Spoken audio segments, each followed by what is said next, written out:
Hello, welcome to the Comic Book Club. I am your host, Neil Payne, and with me, as always, is my co-host, Amanda Comey. How are you doing, Amanda?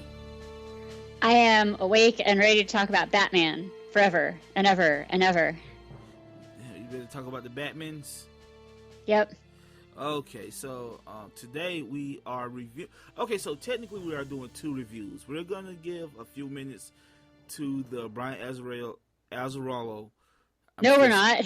We're not. You still haven't. No, I still haven't read it. God, you said. Yeah, I said a lot of things, and then I went into work this week, and our project manager was like, "Hey, do you want to do 4 times the amount of work in the same amount of time?" And I said some things that were not very nice back, but it involved me agreeing to do twice as many things and not read twice as many Batman books. Well, in that case, let me rewind this. So I don't want to bring it up then. Okay. Hey, you're allowed to be wrong. No, I'm not. Not on this show. Only when it doesn't matter. Look, in real life, I can be wrong all you want, all I want to. On this show, it's my fantasy. Damn it. No. Got it. You know what? Screw it. We're doing it live. We're going to keep rolling. Okay, so today we are discussing The Long Halloween, written by Jeph Loeb, exquisitely by artist Tim Sale. They are a legendary duo. They have done many books together, and I've loved everyone that they've ever done. And this is by far my favorite of their collaborations. This book, The Long Halloween, ran from October of 96 to October of 97. It's that old. Wow. Uh-huh. I didn't know it was that old. It was, dang, you just threw me all off. I'm like, that's old? Yeah, I guess it is. That's 20 years. It won the Eisner Award for Best Limited Series in 98. And it tells the story of District Attorney Harvey Dent and Jim Gordon and Batman races against the clock as they try to discover who Holiday is before he claims his next victim each month on the Pacific Holiday. A mystery that has the reader continually guessing the identity of the killer.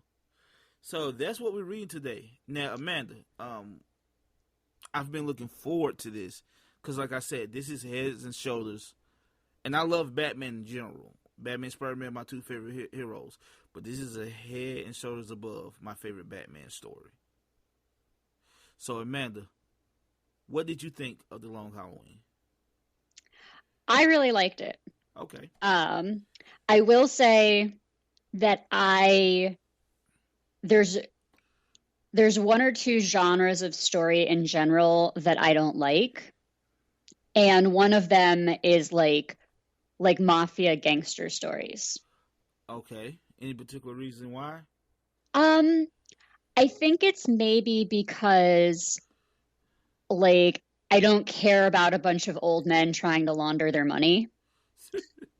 And so it takes me, there has to be a little more in the story for me to get into. I read the Godfather book and really enjoyed that.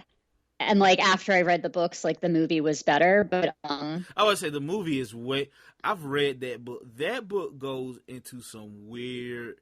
It's like vagina surgery in there. It's all type of weird. Yeah. But yeah. So I guess just as a genre, it's difficult for me to it's like empathize with the characters. Right. And so it's always harder for me to get into those stories. And they also usually have large ensemble casts of related characters. With so it takes names.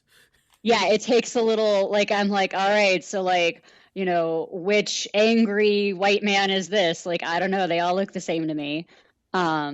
So I have to try a little bit more to get into stories that have sort of the mafia entry point, I guess. Right. But when my husband, asked me about what I read, I talked about it extensively. So I think I really was into it more than I thought, given, that the entry point of the main through line being taking down this like, gangster was not something that would normally appeal to me. So Does that make sense? yes, yes. So basically, the Godfather was the pinnacle, and like it's just all downhill from there. It's, I just point out that the genre makes it more difficult for me to like the story, but not impossible. Like I try not to write things off immediately just because they start with like a crime boss. so like speaking of Godfather, this book takes a lot from the Godfather, almost like the red lines. Even Yeah. I was just like, well, and like this is like my fifth or sixth time reading this, right? I don't think it was till like the third time till I realized like, this ain't as original as I thought. Look, like that's a slight knock that, like that they just didn't like tell like a Godfather like story. They just straight up just basically ripped them off, right to the point, like so much so that like a mob boss that looks suspiciously like Marlon Brando dies in the orange orchard. Yeah. Yeah. So, another thing is too, before we really get into this, did certain elements of this seem familiar to you by any chance? Yeah, obviously. There were a few elements of it that I really, really liked. And those elements were definitely taken and put into The Dark Knight. Yes. Yeah, like I remember watching The Dark Knight. Like I seen it opening night. My son was like 5 days old, maybe, right? And I told my wife, like, look, I gotta go. I don't know what to tell you. It's 12 o'clock at night. He's asleep. It'll be okay. Just put a titty in his mouth. Look, so I went to it and I'm watching it and I'm like, this is just a long Halloween. And it just changed like two or three things around, but the story is very similar in a lot of ways to the Long Halloween. Take Sell the Boss Maroney from there. They take the idea of like this is basically Batman Year 2. So and like The Dark Knight is basically Batman Year 2 also. The idea of the crime, the mob hiring quote unquote a freak to stop somebody. You know what I'm saying? Yep. There's I believe in Harvey Dent. Harvey Dent like descents into Two-Face. There's the rooftop conversation between Batman, Harvey, and Gordon. Yeah. There's so much they took. A lot of the stuff with Selena. Yes, a lot of the stuff with Selena. They took so much. I think that was smart. Wait a minute. Selena's not in the second movie. Catwoman? She's in the third movie. Oh, yeah. Yeah, that's fair. They all kind of run together. But no, it's and it's funny too because apparently the new Batman movie with Robin Pattinson is also adapting the Long Halloween. So this story is so good and so strong that it's now probably going to be adapted multiple times to a live action version. Mm-hmm. I would almost say part of what I really like about this story is that it's a more palatable version of the themes that came up in The Killing Joke. Right. This idea of, especially in a city like Gotham, a good person can be corrupted and become evil. And like that's a really compelling theme for a Batman story. But The Long Halloween is done in a way where I didn't feel like I was going to throw up at all. So so it's got that going for it. So yeah, I think it was maybe a more realistic version of that story of corruption. Right. Well, just like kind of like how The Dark Knight is. In fact, I kind of wish The Dark Knight would use this ending with Harvey, as in like he just turns himself in at the end. Mm-hmm. Cause I think there's something really poetic about that. You know what I'm saying? Like, the last time all three of them together, like Yeah. he still believes in justice despite all the murder he just did. He was like, "Yeah, I'm not completely gone. Arrest me, Jimbo." And like I thought that was like Well, I thought it was more that he had lost, everything. but he had lost faith in the justice system. Right. And he was like, hey, honestly, if they take me in, there's only, and I could even confess to doing it all, there's still only like a 50% chance they're actually going to keep me in jail. Who the hell knows? Right. What do I have to lose? I have nothing to lose. I don't even believe that they're really going to find me guilty because everything's broken. Yeah, why not? I mean, look, he makes a compelling argument. Like, Yeah. he makes like you read this story, like the amount of bad guys that get out of jail frequently in this story is kind of Mm-hmm. ridiculous. Oh no, and I'm sure he was thinking that too. Like, oh, like it's even hard to get out of Arkham Asylum, right? Right. Like I'll hang out there, I'll get some free meals for, a month, and then when I feel like I want to leave, I'll just leave, apparently. Like, they're not gonna find me guilty. They're just gonna say I'm insane. But clearly, I'm normal as you can be with a half burnt face. Yeah. One aspect of this that I didn't particularly like, believe it or not, is all the supervillains Okay. that's in the story. Like, it's almost like a greatest hits thing in a way. And it's funny too because Jeph Loeb also did, Hush with Jim Lee, about 10 years later. And again, it's one of those stories where like everybody loves Hush, but to me Hush is good, but it was always a retread of his Long Halloween stuff, right? And that too is kind of like a greatest hits thing, where like all the villains show up for like a cameo, like, "Hi, it's me, kids." Like, so like I would almost like it better if there wasn't as many supervillains. Like, I didn't need Solomon Grundy in this story. Why is Solomon Grundy even in this story? Maybe it's something I'm missing thematically that's there, but that's what it. But like, I don't need the Joker and Poison Ivy and all these people in the story. I felt like it could have. I do think that if there were fewer other supervillains, it could have helped the story feel a little more focused. Right. But what I liked about it is it really drove home the idea for me that like this is how weird Batman's life is. That like the main thing going on in his life could be trying to bring down this crime syndicate. But then like he just has to spend April like dealing with Poison Ivy. And that's like not even a big deal for him. And then he's got to deal with like the Joker for a week.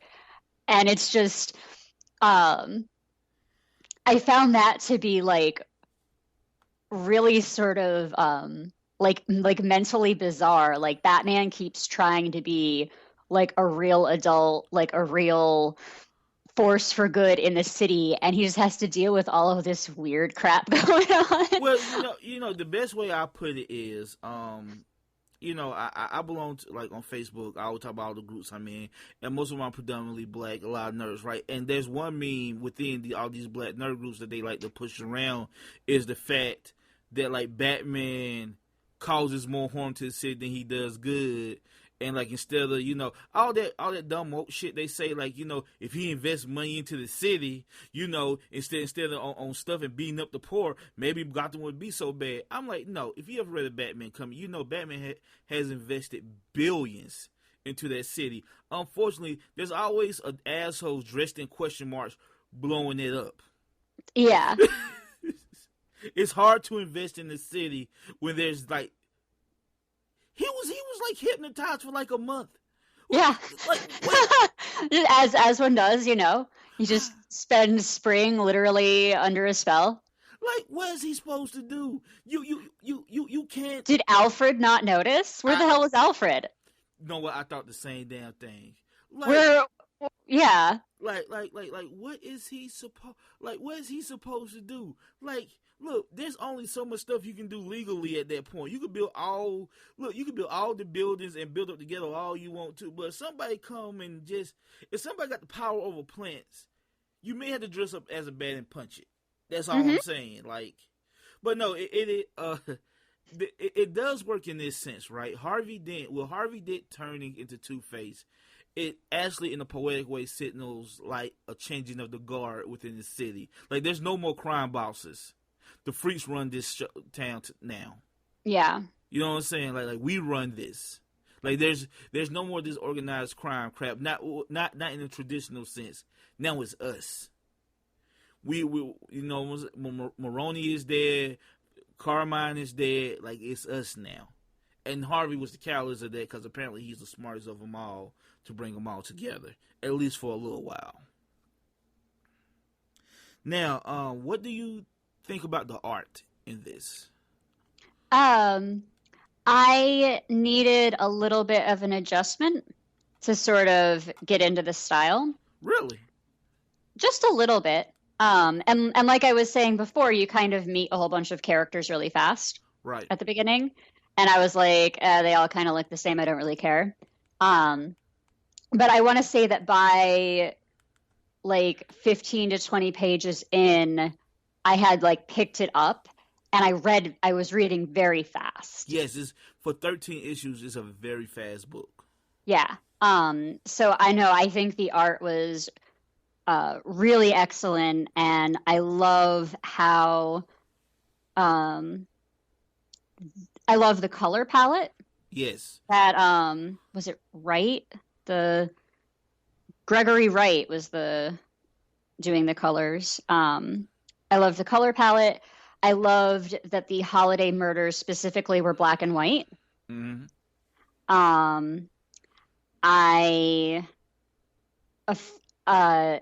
There wasn't too much action, but like everything was laid out really well. Right. So like I always understood where things were and what was going on. Mm-hmm. No, it was just guy knows what he's doing. They're totally experts. Somebody should pay them for this. Tim Sale is one of my favorite artists, and I think that colorist does a lot of his work. Okay. If I'm not mistaken, I could be wrong. I have to go look through all the Tim Sale and Jeph Loeb books that I have. Yeah. But these two, like, have you ever read anything by these two together besides this? I'm not sure. I mean, I feel like I kind of recognize the art style. Well, funny enough, it reminds me. Well, I guess it's the other way around because Tim Sale was first. Darwin Cook art is kind of in the same vein to me. Yeah. Like New Frontier, there's like it's something very like classical and old school about it. You know what I'm saying? It was when you told me the age of this book, I felt really weird because I did not get a 90s vibe from it. I got either an older or a newer vibe. Really? Okay. So there is something a little bit, I want to say almost timeless about this. And I want to say I do really, really love this Batman design. Right. He feels like a very large man, but like still human. I like the slightly taller bat ears is okay. I really like the really dramatic cape. I liked the Catwoman design too. No, you don't like that one? The only complaints I have about the art, and these are the only two complaints, and it's not fair, is like I'm not too crazy about his Joker design. And okay. I'm not really crazy about the Catwoman suit. I'm be honest with you. Mm-hmm. I've always liked the modern Catwoman suit more than like the more with like the goggles and like the subtle ears as opposed to an actual like dressed like a damn cat with whiskers. Mm-hmm. But no, I understand with a tail like that. Like she has a tail for Christ's sakes. But no, you're right. It fits within this story.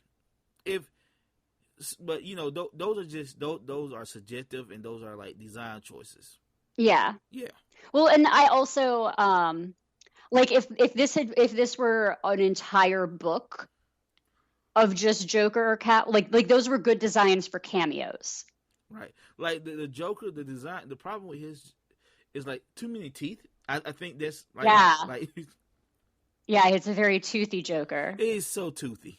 Got all the But teeth. but like if you're only like if you're only gonna get a taste of Joker and you want to like really quickly push like the maniacal insanity, Right.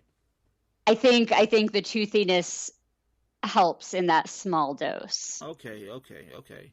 So A did whole book, I would be like, absolutely not. did you know that they made a sequel to this? The longer Halloween? No, it's called Too Dark. too long, too Halloween? The Long Halloween Electric Boogaloo. Uh, the Long Halloween Halloween Harder. I could do this all day. Don't you see?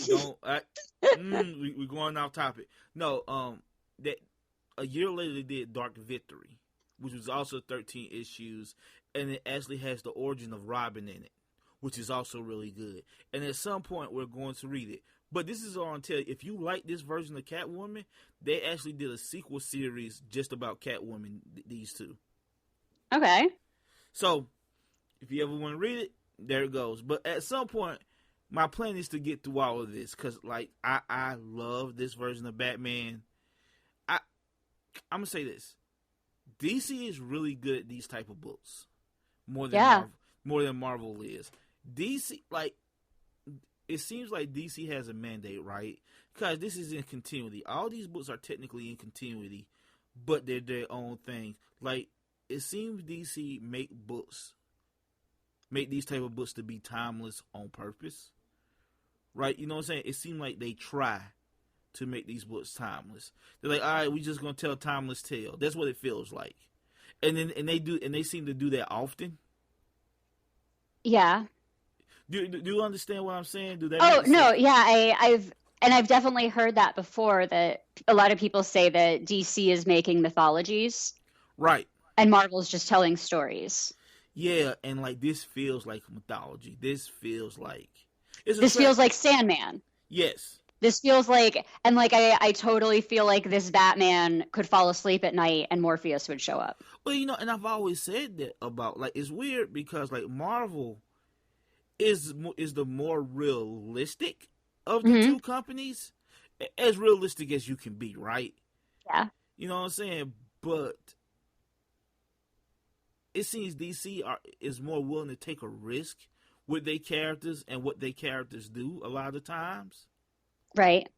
And like I think this is an example of that. Like, you know what I'm saying? Like, this don't necessarily fit in the tone with everything else that was going on with Batman at the time. Like, this is what, 97, 98? This was literally in the middle of like Batman Forever and Batman and Robin. Yeah. And Yeah, I do not get a Batman and Robin vibe from this.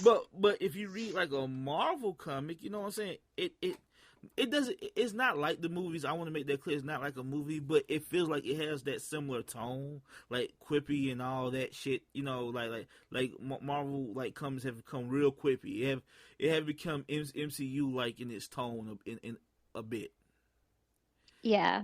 But like yeah, but yeah, like DC is always willing to swing for the fences because if it don't work out, they'll just like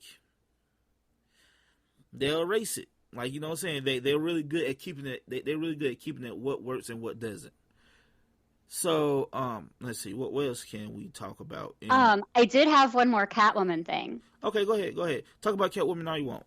Okay, well, one of the things that I kind of liked or that I found amusing about this story is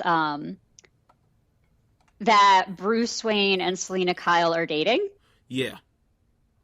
But like, does Batman not know she's Catwoman? Because I feel like Catwoman totally knows that Batman is Bruce Wayne. I'm not for sure. And I love that vibe. I love Batman being like, I'm a smart detective and I'm Bruce Wayne dating some random hot chick. And she's like, oh my God, dude. Like, I can tell. You see, I'm not for sure if she knows. I'm not for sure if he knows. It seemed like they should since they interact. So I feel like, Amanda, if me and my wife dressed up in costumes. Right, that's what I'm saying. Is I I feel like he might think he's fooling her. Like she might be pretending that she doesn't know just to protect his ego. And like they're hanging out on the rooftop and he's like, why should I trust you, Catwoman? And she's like, I don't know. Why don't you ask me? You know, it reminds me of a little bit. Kind of remind me of Batman Returns. Okay. Just a little bit. Just a little bit. Yeah. Like, you know, because like it's a very similar dynamic in that movie Hmm. between, you know, Bruce and Selina. Yeah. You know, so so like it could have been a slight inspiration from that because, you know, Batman Returns is one of the good Batman movies. But I thought it was you're just talking about like the Marvel movies have more of like the Marvel movies and now the Marvel books have sort of like that quippy energy. right. And I wanted to point out that like there is kind of like there are like some fun character moments in this story. Oh yeah, definitely. Like it's not all really intense drama. Look. I don't know if this counts as a fun character moment, but when Catwoman busts in on Poison Ivy and kick her ass, I love that moment. She's like, Yeah. let go of my man. Like, Yeah. Right. she just busts in out of nowhere, you know what I'm saying? Then later that night, she was like, thank you. She's like, for what? Bruce Wayne is a friend.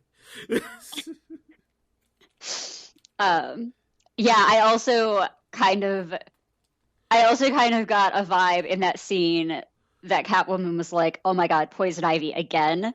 Like, just that, like, I got this idea that Poison Ivy probably messes stuff up in the city all the time, and Catwoman just occasionally goes around and she's like, "Girl, you need to chill the fuck out." Well, you know, again, this is why I'm so against what they do now. What DC is bound to now, kind of making Poison Ivy and Harley semi good guys Hmm. because Poison Ivy is such a great villain. Hmm. You know what I'm saying? And like to make her like a good guy just because she got some lesbian relationship with Harley has always bugged me. Not the lesbian relationship, but just like she's a villain and she needs to stay a villain. She's because she's such a good villain. You know what I'm saying? Yeah, I mean, if we want to have friendly plant friends, we have Swamp Thing, right? Right, exactly. I don't need. And honestly, I don't need Harley to be a good guy either. But I think that boat has sailed. I think like Harley has now. I think is officially like the Deadpool of DC. Yeah, that's a good way to put it. Yeah, yeah. Anyway, that's neither here nor there. I tell you, one thing that I would have liked is if they had more scenes of Harvey, Jim, and Batman together, like working together, because the energy that they have together, the three of them, like the few times that they're together, is really Yeah. great. Like you know, did you read all the way to the back when there's like all three of them in Gordon's office, and they had like all the strings and stuff to like the crime Yeah. family? I was like, they should have had that in the regular book. I would love to have seen like Batman with them, like trying to like decipher all of this. Yeah. Talk to me more about like put words to what that energy is because it's like a really, so you've got like Jim Gordon and you've got Harvey Dent, and I felt like there was, I mean, like they're sort of like coworkers. I feel like there was sort of like a mentor relationship going on there between Harvey and Gordon, like a little bit, A little bit, yeah. but definitely like a lot of respect going on there. And then like you throw Batman into the mix, and it's like, well, Jim Gordon trusts Batman, Right. and Harvey Dent doesn't. Well, if Harvey met Batman before, but yes, he does have more faith in Batman than Harvey does. And so it's just sort of like I don't know how to describe it. It's sort of like the like when you're friends with somebody and then like something the first time you guys like really disagree about something like you're friends with somebody, you've been on their podcast for years, and then Endgame comes out and they're like, I just didn't like it, man. And you're like, shit, I thought I knew you. Right? Right. Um I mean that was so compelling to me was that it was like Batman was kind of interrupting this respectful like collegial relationship that Dent and Gordon had. It's very similar to the movie. It's Yeah. very, very similar to the movie. But like all three of them together, like working together, like they each like you know what it is. I'm gonna tell you exactly what it is. Okay. It's Law and Order. It's Law and Order. It is Law and Order to the T. Like you know what I'm saying. Commissioner Gordon is the chief, right? Mm-hmm. Batman is the beat cop on the streets. Then you have the second half of the episode was all law, and that's Harvey's side. And all three of those sides have to work like you know together in harmony to take down this crime, to take down the crime syndicate. Do that make any sense, or am I just? No, you're right. I think you're onto something that this the three of them together was really interesting. I just kind of wanted to put words to it. Like this is a great detective story, but I would like more procedural stuff within this detective story. Like I would love way more procedural stuff with the three of them, right? Batman bring them some weird fucked up clue. Like what the hell is this? Well, I wonder if maybe getting too much into the actual logic of what was going on. No, I want to might have. That. Well, I mean, I feel like that might have because you know, like there's this mystery going on through the whole story, which is like who is really the holiday killer, right? And we get to the end. And there's possibly three of them. At least, yeah. At least three. So I wonder if they had put in too many actual details of the crimes and the clues they were looking at, if it wouldn't have felt consistent when we got to the end. Right. And it was like, hey, actually, we still don't really know how many of these people were killed by who. So, do you think Harvey was one? Yeah, I absolutely believe that. Harvey I think, I agree with. Actually, do I? Well, like, don't make me think about it too hard. Well, no. If you think about it too hard, it kind of falls apart. I mean, it's not that it falls apart, but it's just, does it matter? Well, look. This is what I got from. I got that Harvey actually never committed crimes, but he admitted to the crimes to protect Gilda because he might have known Gilda was the holiday killer all along. Because I could definitely see Harvey like doing something like that. Right. You know what I'm saying? I could also see him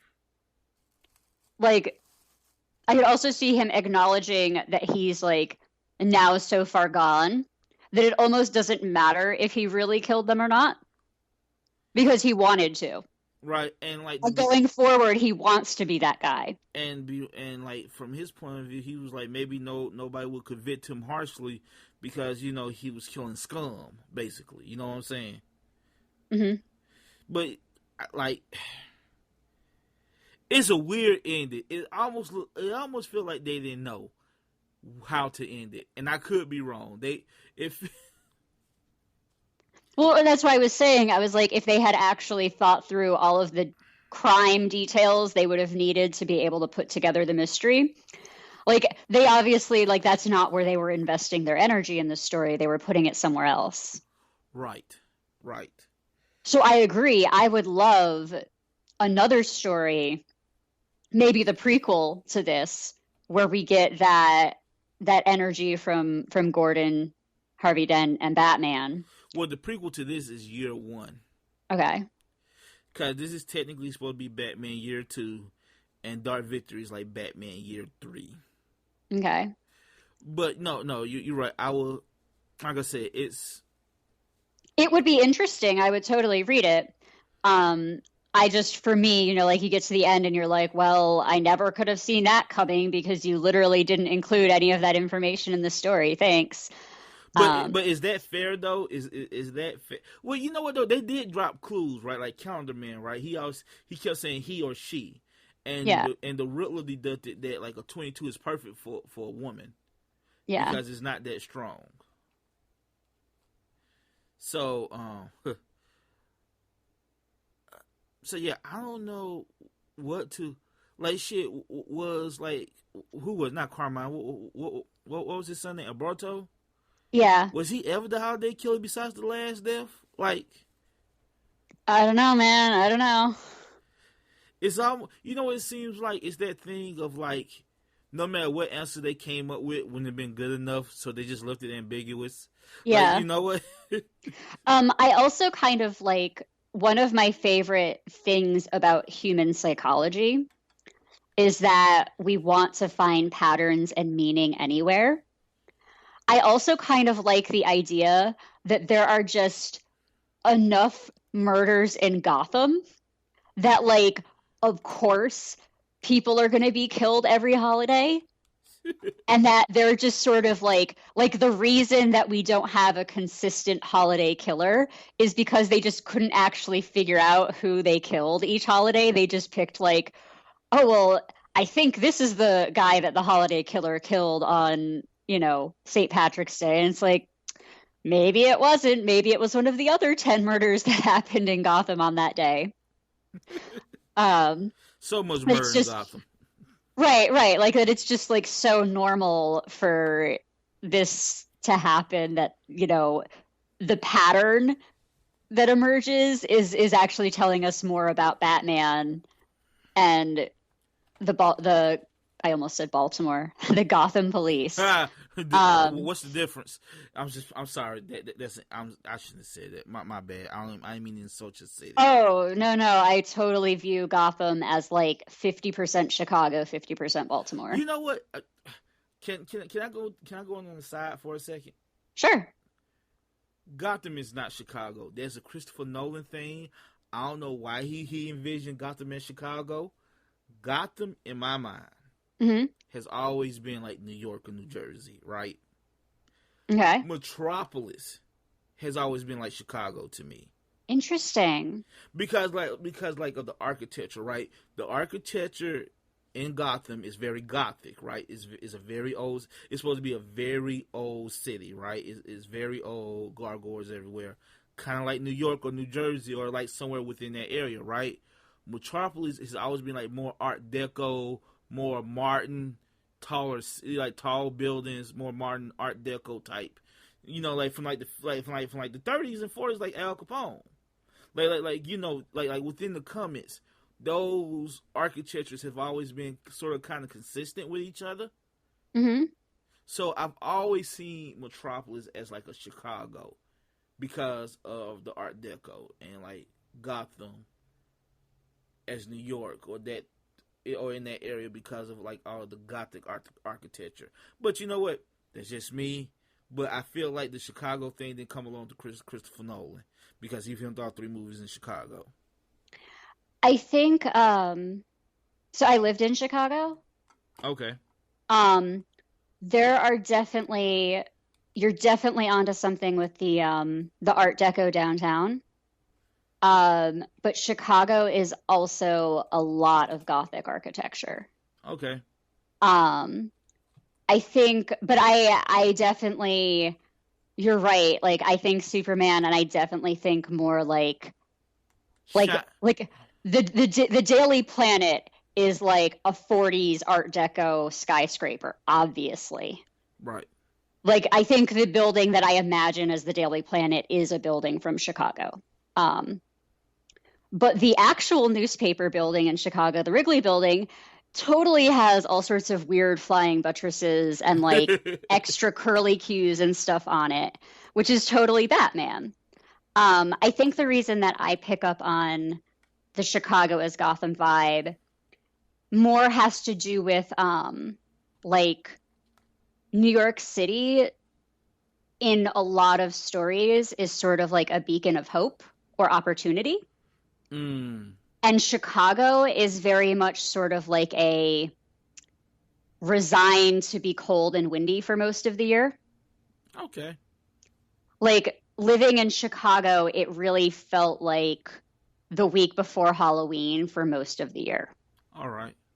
Just sort of like a little bit gloomy, a little bit like just I don't know, like you don't go to Chicago to make your dreams come true. And so for like just just so you imagine like a kid from the Midwest moving to the big city, to me that's New York or like LA. It's not Chicago. Got you. Chicago's where they went on a school field trip. So I think that's I want to ask more people about that though, because I didn't really, I don't know if until today if I had really thought about what Chicago versus New York meant to me, even though I lived in Chicago. Okay. So, you know what? It's really hard to talk about this book because it's so good. We don't have a lot to complain about. So we just spent 10 minutes talking about what fictional cities, metropolis, and Gotham are based on. But I think that's I want to make like a BuzzFeed personality quiz now. Like I want to know. You want to know this? Okay. I want to know like what people and also the Baltimore vibe is like Baltimore is just really weird. Well, like, this is the thing. Okay, so Like if there was a city in real life where people were going to dress up in costumes to do whatever they were going to do, if it was fight crime or make crime, that is Baltimore. well, look, I will say this. Another reason I always felt like Gotham is more of a New York, and I guess it doesn't have to be. No, it could be a Detroit, it could be a Pittsburgh, it could be a Baltimore. It's just I've always associated Chicago with clean, like Metropolis. Not just the Art Deco, but clean. Gotham is always grimy, and New York is a city of hope, but like that's a grimy ass city, y'all. There's a grimy ass city, so it's just like. But yeah, it could be Pittsburgh, it could be Baltimore. All those are. Do you want to know why Chicago seems so clean? Why? Because all the poor people on the South Side. Well, okay, so no. South Side also feels much cleaner than like New York would. Wow. It's because with the lake, so it's the windy city, right? Right. What that really means is that the wind always either blows towards the lake or away from the lake. Uh-huh. So all of the garbage gets blown to the same spots. Wow. Okay. So it's just easy to pick up, right? Yeah. So I don't think it's really cleaner. It's just like you're walking down the street and the wind is just blowing everything out of the way. So it's like sometimes you would be walking down the street and you would like cross an alley or something and just get hit like in the face with garbage in the cross breeze. But yeah, so what you get is that like all of the parks and like all of the open spaces downtown are like super clean. And I just very strongly believe that it's like, it's not as windy as people imagine in Chicago, but the wind is always in the same direction. So you've only got to go to like 2 or 3 spots in the park to pick up all the garbage. Look, I went to New York this past May, right? Yeah. And it was like garbage day. And I know in New York they don't have dumpsters, so there's just mountains of trash everywhere. Even in like the nice parts of town, there's just like trash like 5 feet high of just trash bags, and like a couple of rats popped out. And you talking about someone that freaked the hell out? I was just like ah, and like my wife screamed. She tried to jump on me, and it was bad, man. It was, but that's interesting. That like just the wind blows it all in like a couple of places. Welcome to the City Block Club, where we talk about cities. Do you want to talk about pizza next? We can, because I think that New York pizza, best pizza I ever had in my life. I don't know about that soup in a pie bowl y'all call pizza in Chicago.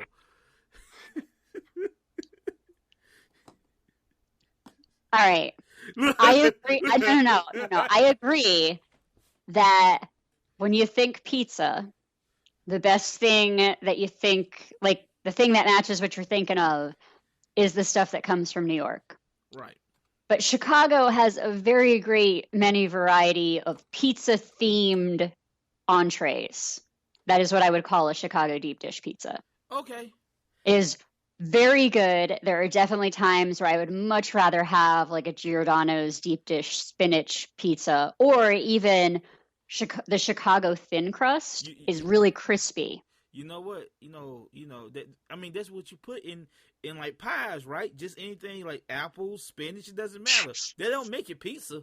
Look, you know what? I'm. Pizza themed. Pizza themed. It's like when you go into a cooking show and they're like, your theme for the week is butterflies, and they have to make cookies shaped like butterflies or something. Your theme, Chicago, your theme is pizza, but you can't actually make one. You know what? This has to be the weirdest tangent we have ever been on, and I'm gonna leave it all in. What kind of pizza do you think Batman likes? Well, he just did a story with the Ninja Turtles, and he took a bite of pizza, and it seemed like New York pizza, but I could be wrong. Okay. It seemed really flat and thin. And I he feel said, like feel like he would, as Bruce Wayne, pretend to not like pizza. I will say this: he definitely eats it with a fork and a knife. Yeah. Look, that rich boy definitely eats pizza with a fork and a knife. Alfred wouldn't have it no other way. Like, you know what? I take that back. A lot of times, as stiff as Alfred seems, Batman seems way stiffer. Like it always seemed like for a stiff butler, Alfred is constantly telling Batman to lighten up a bit and loosen up. Like, Master Bruce, come on, like, just have a little fun, dog. It's okay. But yeah, definitely flat pizza, and he eats it with a spoon and a fork. If he had deep dish pizza, he wouldn't know what to do with it. He'll just be confused. I think he would not even know it was pizza. He would just be like, Alfred made me something really weird tonight. Whatever. Yeah, like it's kind of like pizza. I feel like Batman, when Batman wants pizza, he hires like an Italian chef to come to his house and bake him like 3 pizzas for the next few days. Yeah. Yeah. Yeah, so he don't even know what real street pizza tastes like. What are we talking about, Amanda? What are we talking about? I'm sorry. I find these questions interesting. I will say this let's just keep going. As I get older, right? Like my favorite pizza growing up was Pizza Hut, right? And when I was younger, I used to get everything on. I used to get the works, right? But as I got older, the only thing I can get on it now is pepperoni. The only way I can eat a pizza with everything on it, if it's more not processed, I guess is the word. I need if I'm gonna get everything on the pizza, it gotta be from a local place. Okay. Because those ingredients. Because what happens is with Pizza Hut, after a while, all those vegetables and stuff, it just tastes processed. It doesn't even taste like real vegetables. Like the onions don't taste like onions. The green peppers don't taste like green peppers. It's kind of wet. It's kind of slimy. So I had to go to a local pizza place, and okay, those are fresh ingredients. Now I can eat a works. I know what you're saying. Welcome to the Pizzeria Club, where we talk about pizza every week. No, we might this might have this may be a really controversial podcast though. I mean, I don't think no one's gonna listen to this. I think people are gonna download it and turn it off as soon as we get to the city. Okay, back to the story. Focus. Back to this story. Amanda, is there anything else you would like to say about the Long Halloween before we wrap up?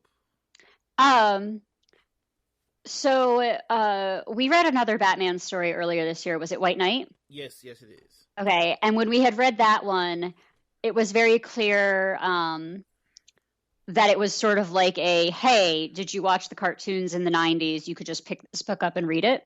Right. And because of that, I said that, if I had a coworker who wanted to read Batman, I would say, yeah, you could totally read that book. It would be good. No. This one is now what I would recommend for people who say, I want to try reading a real Batman comic.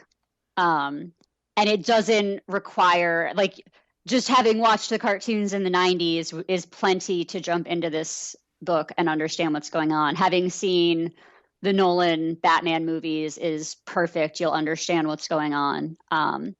And I think that makes this like I'm really, really glad we read it because I love those books that sort of can be ambassadors for comics. I think I know why Batman is so popular. It's really hard to write a bad Batman story. Like hear me out.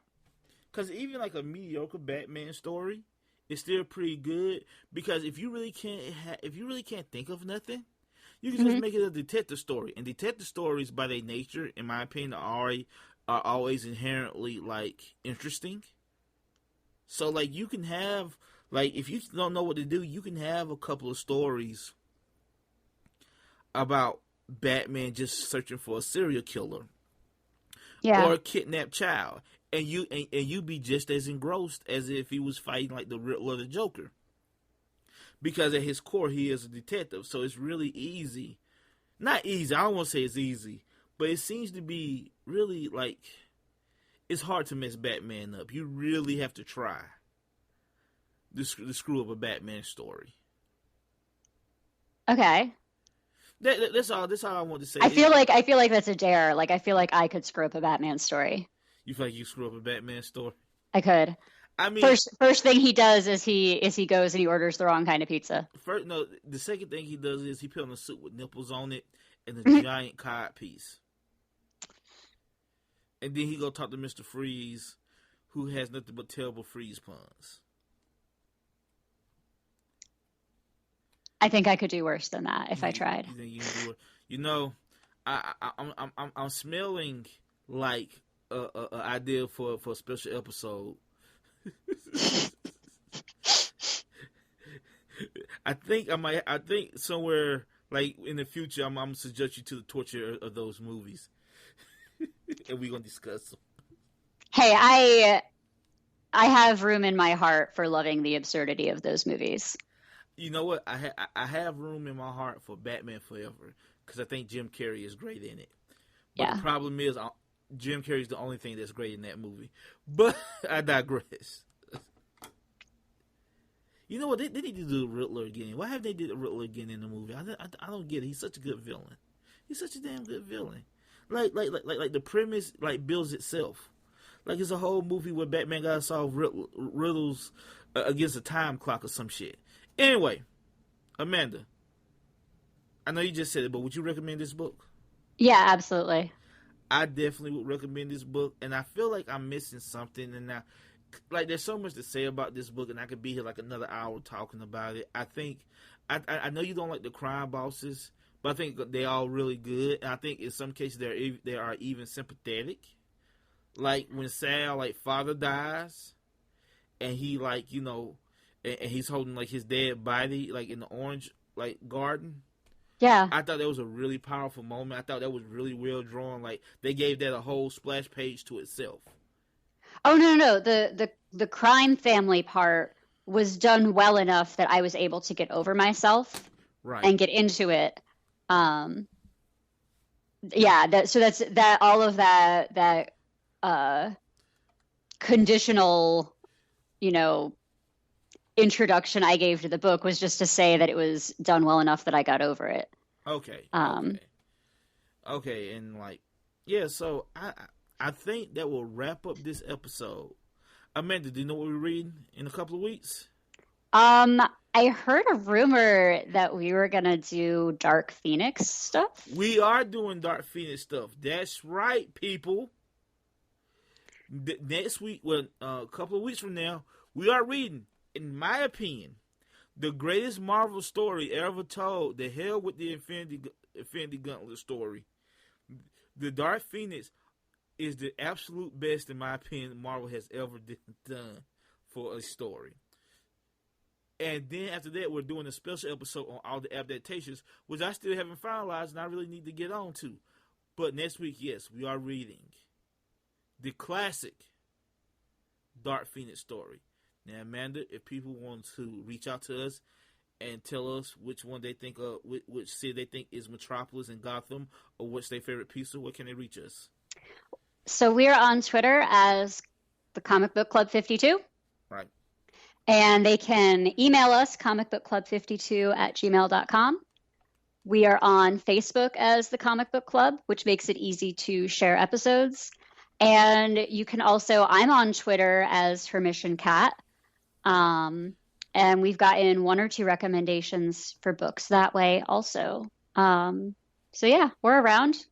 We're around when I'm not busy doing twice as much work in the same amount of time. And we're around when I'm not busy. Like I've just recently became a photographer. Well, not I won't say professional, but I just recently started getting paid doing photography, and I've been really damn busy. I don't know if you noticed, we haven't talked a lot lately.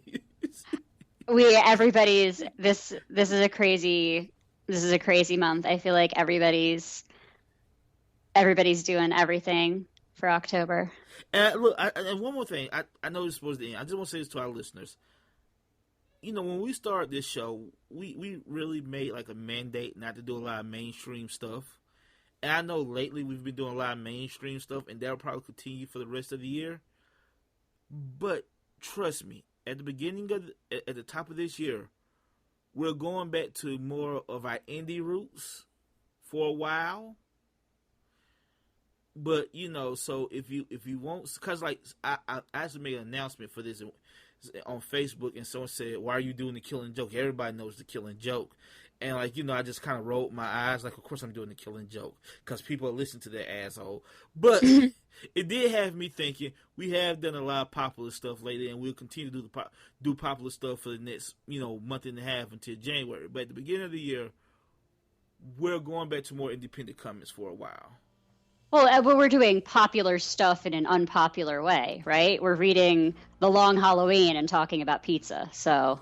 Yeah, so, you know, we just really Andy Kaufman it up. You know, we just subverting all your expectations. This is the last Jedi of podcast.